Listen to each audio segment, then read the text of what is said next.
တိတော်မှာခုမှ online shop ဆောက်လုပ်မဲ့တည်တဲ့တင်နံပါတ်ကဘာကိုပြောရလဲဘာကိုဖြစ်ရမှာလဲလို့လာမေးကြရတဲ့တင်နံပါတ်ဆိုတာက test identification number ကိုပြောတာပါ test identification number ဆိုတာကအခွန်ဆောင်မဲ့နံပါတ်ကိုပြောတာပါTikTok shop ပေါက်ကြီးတော်ဝင်ဂျာမီသားပြီဆိုတာနဲ့ ID တင်ရပါမယ် ID တင်ပြီးသွားရင် test support တွေကိုမှန်ကောင်ဖြည့်ပြရပါမယ်ထိုင်းနိုင်ငံမှာနေရတဲ့ဆိုတော့ပိုင်းရကမှာ test identification number ပါပါတယ်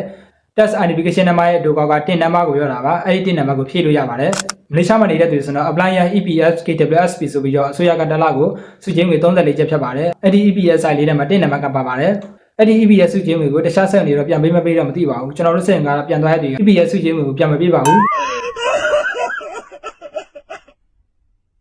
ဒါပေမဲ့ပြန်မပေးဆိုမဲ့စိတ်မပူပါနဲ့LHDM ရုံးမှာကိုတိုင်ကိုကြသွားပြီးတော့ဒီ EPS စုချင်းကိုထုတ်လို့ရပါတယ်ကိုကဘယ် company မှာလုပ်တာဘယ်စက်ရုံမှာလုပ်တာကိုရဲ့ passport နံပါတ်ကဘယ်လားကိုရဲ့နာမည်ကဘယ်လိုဆိုပြီးတော့အတိအကျပြောပြီးတော့ထုတ်လို့ရပါတယ် okay တင်နံပါတ်ဆိုတာကစနက EPS site လေးထဲမှာပါပါတယ်အဲ့ဒီ site လေးကိုမနှုတ်ပြပါနဲ့တထက်ကဒီလိုမျိုး site လေးပေးတယ်ဆိုရင်တော့မနှုတ်ပြပါနဲ့ဒီ site လေးကအရင်ရေးကြည့်ပါခင်ဗျဒီ site လေးထဲမှာတင်နံပါတ်ပါပါတယ်ဒီ site လေးကိုဖွင့်ကြည့်ရတဲ့အချိန်မှာအထက်မှာ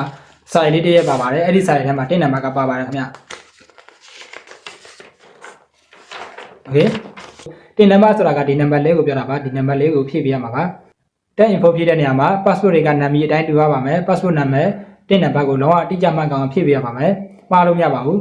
ဒီ test identification number ရဲ့အခွန်ဆောင်မဲ့ရုံးကဒီ NHDM ရုံးမှာဒီရုံးမှာသွားပြီးတော့တတိယဆွေချင်းဝင်မပေးဆိုရင်ဒီရုံးမှာ NHDM ရုံးမှာသွားပြီးတော့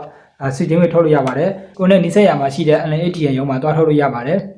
โอเคတင်နံပါတ်ကဘာကိုပြောရလဲဘာကိုဖြစ်ရမှာလဲလို့လာမေးကြတဲ့အတွက်ဖြည့်ပေးလိုက်ပါပြီဗီဒီယိုလေးကအကျိုးရှိတယ်ဆိုတော့ follow လေးလုပ်ပေးကြပါခင်ဗျာโอเคနောက်ဗီဒီယိုမှာပြန်ဆောင်ကြပါမယ်ဘိုင်ဘိုင်